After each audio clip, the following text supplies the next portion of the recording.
"Sir, this area is for registered guests only. You need to leave." The words hit the lobby like a dropped tray. Sharp, sudden, wrong. Adrian Cole did not stop walking right away. He took one more step, then another, the kind of man who finished his thoughts before reacting to interruptions. He was 38 years old, founder and CEO of Meridian Stack, a cloud infrastructure company, valued at $14 billion and growing faster than anyone in the industry, had publicly admitted. He was wearing a grey Henley, dark jeans, and a pair of worn leather sneakers that had seen 3 countries in the last 2 weeks. His hair needed a cut. His watch was a simple field watch. His father had given him the year Meridian Stack was still running out of a borrowed office in Atlanta. He did not look like someone who belonged in the presidential suite of the Harrington Grand. That was, apparently, the problem. The man who had spoken was standing near the entrance to the elevator bank with the postures of someone who had been told to project authority and had taken the instruction personally. His name tag read Derek Hollins, guest experience manager, and he was 34, broad through the shoulders, with the kind of smile that turned cold faster than it arrived. "Sir," Derek said again, stepping forward now, "I'm going to have to ask you to step back toward the lobby entrance. The upper floors are for guests of the hotel." Adrian looked at him, not with anger, not with surprise, with the particular stillness of a man who had been underestimated so many times. It no longer caught him off guard, only confirmed something he already knew about the room. "I am a guest of the hotel," Adrian said. Derek's jaw shifted. His eyes moved once, quickly, over Adrian's clothes, his sneakers, the absence of luggage beyond the small black backpack on one shoulder. He came to a conclusion before he finished looking. "Do you have your key card, sir?" Adrian's hand moved to his jacket pocket. He produced the matte black card that the front desk had given him 14 minutes earlier at check-in. The presidential suite key. Room 1801. Derek took it the way people take things they've already decided are wrong. He held it up. He turned it over. He slid it through the small reader on the column near the elevator, which beeped once, green, and unlocked. Derek did not say anything for a moment. "There may have been an administrative issue," he said. "I'd like to verify your reservation at the front desk before we proceed." Adrian looked at the green light, still glowing on the reader, then back at Derek. "It's already verified," he said. The lobby of the Harrington Grand was not a loud place. It was designed to feel like the inside of a controlled breath. High ceilings, warm lighting, the low sound of a piano from somewhere deeper in the building. People moved through it carefully, the way money teaches people to move, quietly, deliberately, without urgency. Because urgency implies something might escape you. 3 people had already stopped their own quiet movement to watch.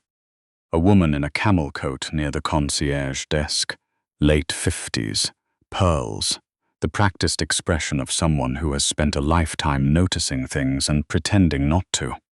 She turned just slightly toward the scene the way a compass needle turns north. A younger man in a business suit, mid-30s, phone already halfway raised. He was the kind of person who documented things, not to report them but to own them, to have something in his pocket that made him feel adjacent to whatever was happening. A hotel porter, somewhere around 50, with grey temples and the face of a man who had seen this before. His hands stayed folded, his eyes did not. Derek spoke again, louder now, with the confidence of someone who mistakes repetition for authority. "Sir, I'm asking you to cooperate, so we can resolve this efficiently. We have a responsibility to all our guests." Adrian's gaze moved to the man with the phone. The lens was angled his direction. Then he looked back at Derek. "Your reader confirmed my key card," Adrian said. "My name is on the reservation. The suite was booked 6 days ago through your corporate accounts team. What exactly requires verification?" Derek's chin lifted. "We take the security of our upper floors very seriously. That's not what I asked." A beat of silence arrived between them and stayed there longer than either of them planned. The woman in the camel coat, her name was Barbara Hensley, 62. A retired federal judge from Baltimore who was in the city for a conference on judicial ethics and was staying in room 1204. Pressed her lips together and tilted her head a fraction of an inch. She had spent 30 years watching people decide cases in the first 5 seconds of a hearing and call it instinct. She knew exactly what she was watching. The man with the phone, his name was Oliver Reed, 36, a marketing consultant from Charlotte, who had already titled the clip in his head, zoomed in slightly. The porter, his name was Frank Suarez, 51, who had worked the Harrington Grand lobby for 19 years and whose son was finishing his first year of law school. Did not look away. Derek stepped closer, dropping his voice in a way that was meant to feel like a courtesy, but landed like a threat. "I'm not trying to make a scene," he said, "but if you don't come with me to the front desk, I'm going to have to call security." Adrian looked at him for a long moment. "You already called them," Adrian said. Derek's face shifted. Something moved behind his eyes. Not guilt, not yet. Just the brief flicker of a man whose hand has been seen before he was ready to show it. At the far end of the lobby, near the corridor that led to the back offices, a security officer was already making his way toward them. His name tag read J. Whitmore, and he was walking with the careful pace of someone who had been told there was a problem, but hadn't been told what kind. Adrian did not move.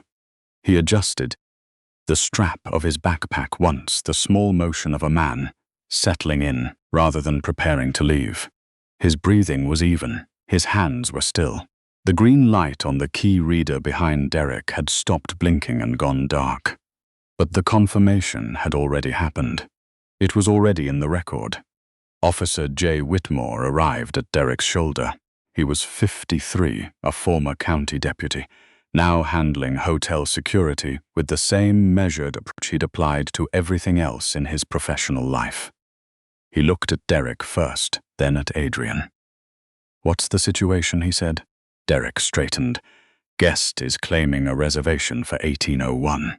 I'm trying to get him to verify at the front desk before accessing the upper floors." Whitmore looked at Adrian. "Sir, do you have your reservation confirmation?" "He already ran the key card," Frank Suarez said from across the lobby. Everyone turned. Frank had not raised his voice. He was simply stating what he had seen, the way a man states the time when someone asks and he's been looking at a clock. He held Derek's gaze for a moment without flinching, then looked back at the security officer. "The key worked," Frank said. "Green light." "I saw it from here." Derek turned toward Frank. "This doesn't concern you." "I work in this lobby," Frank said. "Everything in this lobby concerns me." The woman in the camel coat, Barbara Hensley, exhaled through her nose and reached into her purse for her phone. Oliver Reed's camera was still running. He glanced at his screen and saw the viewer count ticking upward. He told himself he was doing something useful. He was not certain he believed it. Adrian reached into the front pocket of his backpack. He removed a folded reservation printout and a business card from the same slim black card holder. He placed the printout on the edge of the concierge counter beside him, without comment. Then, he held the card between 2 fingers. He did not hand it to Derek. He set it face down on the counter next to the reservation printout. "Before this goes further," he said, "I'd like you to call your general manager." Derek's voice came back sharpened. "I am the guest experience manager. This is my responsibility." "It was," Adrian said. The 3 words were not loud. They were not dramatic. They arrived like the last piece of a sentence the room had been waiting to hear, and once they landed, no one moved for a full 3 seconds. Derek looked at the card on the counter. He didn't pick it up yet.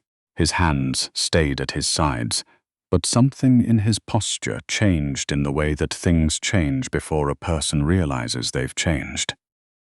The piano from somewhere deeper in the hotel had stopped. Officer Whitmore looked from the card to Adrian's face. In his years of work, he had seen people bluff with confidence and people hold back power they didn't need to perform. The man in front of him was not bluffing. Whitmore didn't know why he was certain of that, only that he was. "Mr. Hollins," Whitmore said quietly, "why don't we just get Miss Garland on the line?" Derek's jaw tightened. "I can handle." "I know you can," Whitmore said. "Get her anyway." Ms. Garland was Diane Garland, 55, the general manager of the Harrington Grand for the last 11 years. She had pulled this hotel from a 2-star disaster rating in 2015 to a flagship property in a luxury chain. She took calls from her office on the 8th floor only when something required her directly, which was not often. Her assistant had already sent her a message. She arrived in the lobby in 4 minutes, which told everyone who knew her that someone had used specific words in that message. Diane Garland moved the way experienced people move through rooms they own. Not fast, not slow, but with the quality of someone whose attention costs something. She was in a charcoal blazer, reading glasses pushed up on her head, a tablet tucked under one arm. She assessed the lobby in the 10 steps it took her to cross from the corridor to the concierge counter. Security officer. Guest experience manager. A man in a grey Henley standing with the composure of someone waiting for a meeting to start. A porter with his arms folded. A woman in a camel coat with her phone raised. A younger man filming openly. She knew what was happening before she reached them. She looked at Derek first. "What's been verified so far?" Derek straightened. "The key card activated, but I wanted to confirm the reservation directly before." "The reservation is confirmed," Diane said. "I pulled it from my office." She looked at Adrian. "Mr. Cole, I apologize for the delay." Derek's face did not collapse all at once. It went the way confidence goes when the facts arrive late and change everything. First the eyes, then the mouth. "You know him," Derek said. Diane looked at Derek with the kind of patience that has run almost entirely out. Meridian Stack booked the presidential suite for 5 nights through our corporate partnership program. "Mr. Cole is on the account." Derek blinked. Barbara Hensley in the camel coat lowered her phone. She had captured what she needed. Oliver Reed was still filming. His comment feed was moving faster than he could read. One line stayed with him. "You were pointing at the wrong person the whole time." He did not end the stream. Ending it, he had decided, would be a second mistake. Frank Suarez unfolded his arms. "I'd like a moment," Derek said, turning toward Diane, "to explain the situation." "I have the situation," Diane said. "I'd like you to step back from the counter." Derek's mouth opened, then closed. Adrian had not looked at Derek since Diane arrived. He was looking at the lobby around them, the piano that had started again softly, the guests who had not entirely returned to their own business, the green glow of the key reader behind Derek that no one had mentioned again, but everyone remembered. "Messieurs Garland," Adrian said, "I'd like to finish checking in." "Of course," Diane said. She reached for the card on the counter. The business card Adrian had set face down beside his reservation printout. She turned it over. Her expression did not change dramatically. It became careful in a way it hadn't been a moment before. She looked at Whitmore. "Please make sure Mr. Cole's luggage is brought from the Porter station directly to 1801. Whitmore nodded and was already moving. Derek stood very still near the elevator bank. The green light had long gone dark. The reader sat silent. He looked at the space where the confrontation had happened as if the air there still held its shape.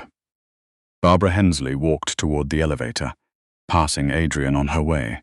She paused beside him for half a second. "You handled that well," she said quietly. Adrian looked at her. "I was just trying to get to my room." Barbara nodded. "That's what I mean." The elevator doors opened. She stepped inside.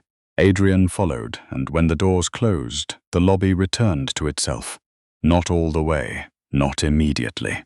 The way a room returns to itself after something has been said that cannot be unsaid. Oliver Reed finally lowered his phone.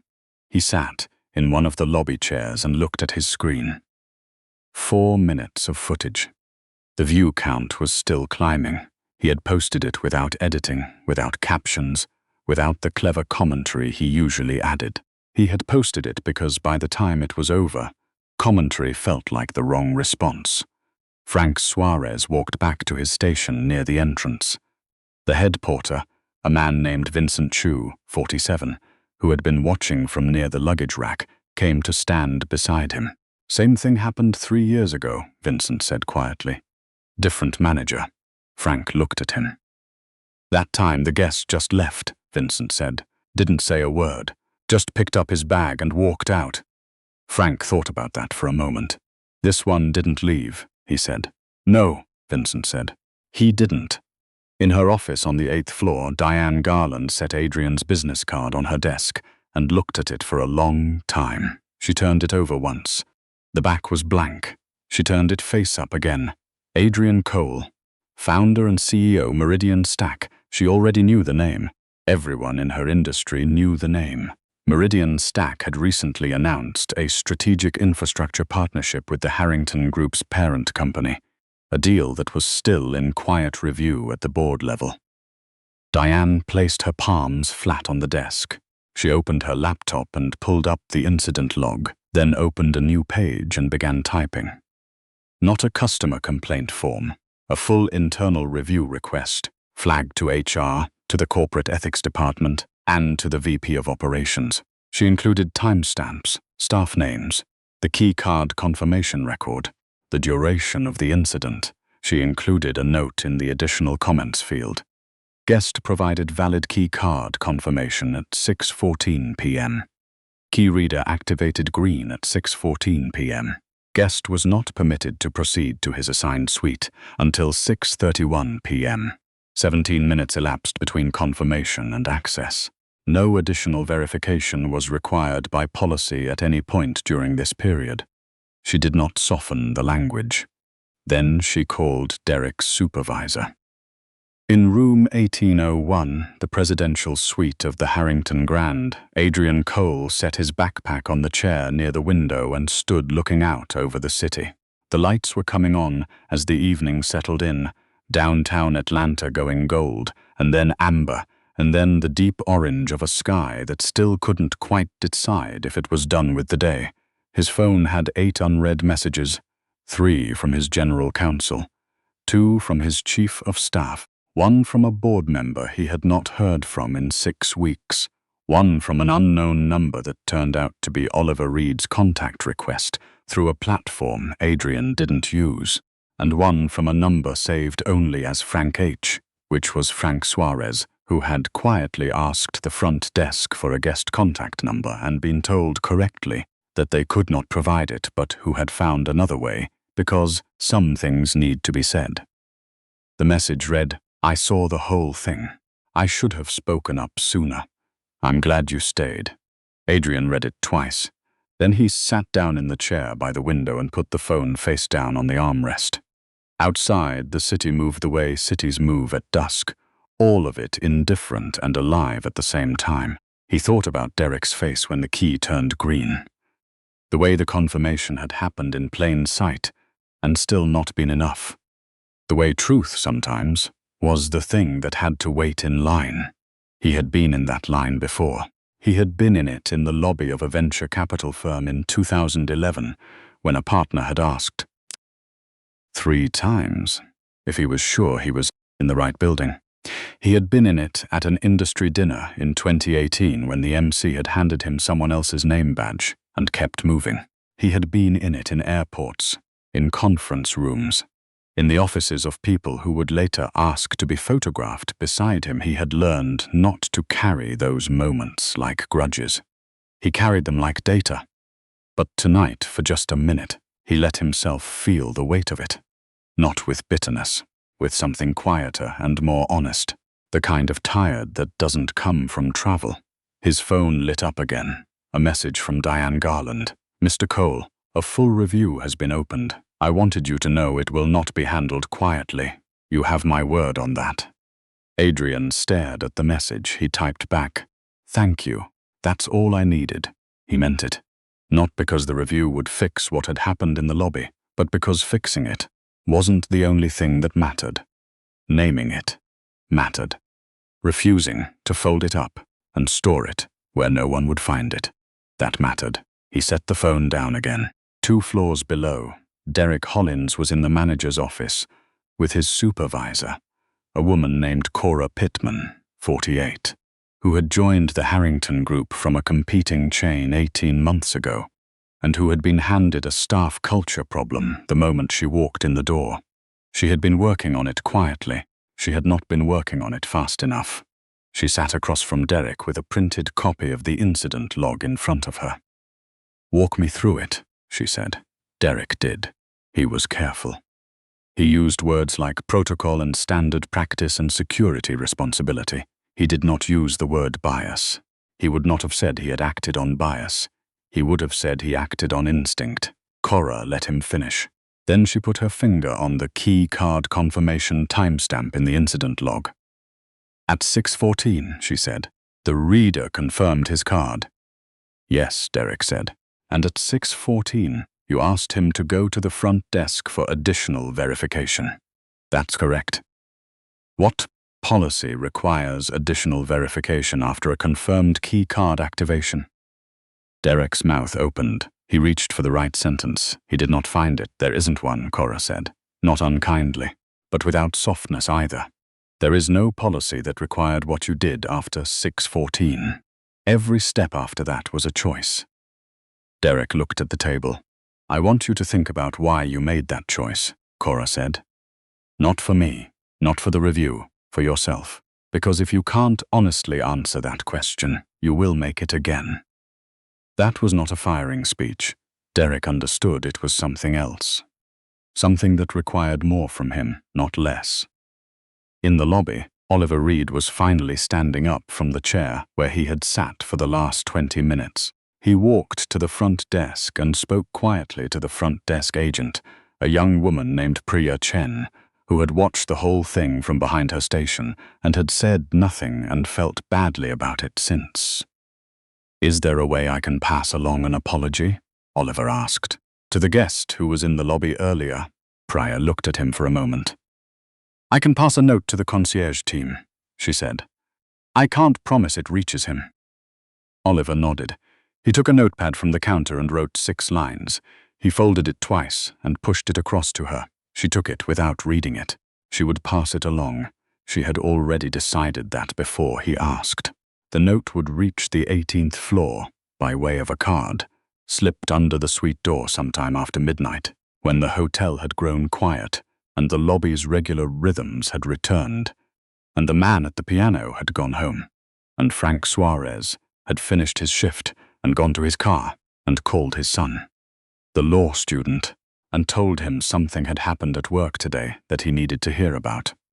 Oliver Reed's video had been viewed, by that point, by 400,000 people. The comments moved in one direction, not with outrage, exactly, with recognition. The kind of recognition that meant too many people had a version of the same story stored somewhere inside them, waiting. "I've seen this face. Not his face, that manager's face." The green light confirmed it, and he still didn't believe it. She said, "I know him," and suddenly there was no problem. That's the whole issue in one sentence. Power doesn't always announce itself.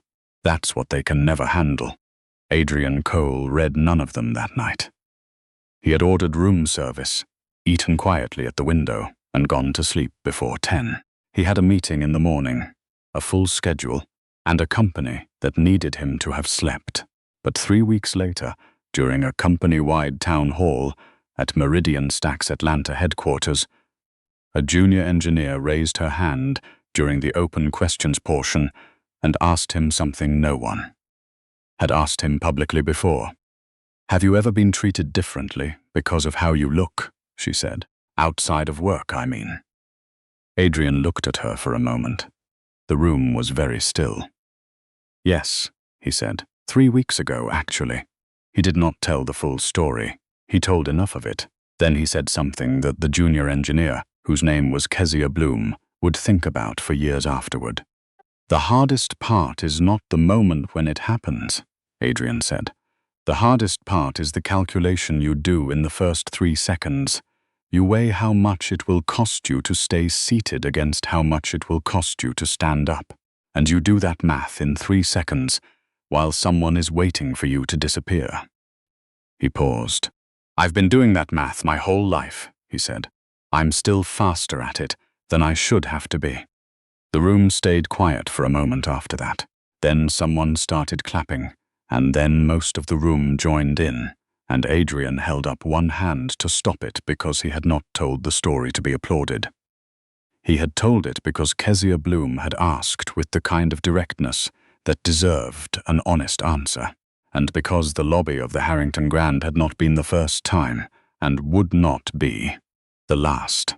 And pretending otherwise was one more version of the same old lie. What he did not say in the town hall, what he had not said to anyone, except once briefly in a reply to Frank Suarez's message, was this: the green light came on.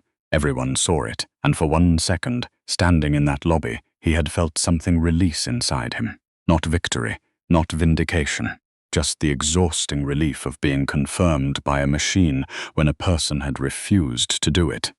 That relief should not have felt as significant as it did. That was the part that stayed with him. Not the confrontation. Not Derek's face when Diane arrived. Not Oliver Reed's camera, or Barbara Hensley's quiet acknowledgement in the elevator. The relief he felt when a card reader beeped and turned green. That a machine had confirmed what he had been telling them from the beginning. He was exactly where he was supposed to be.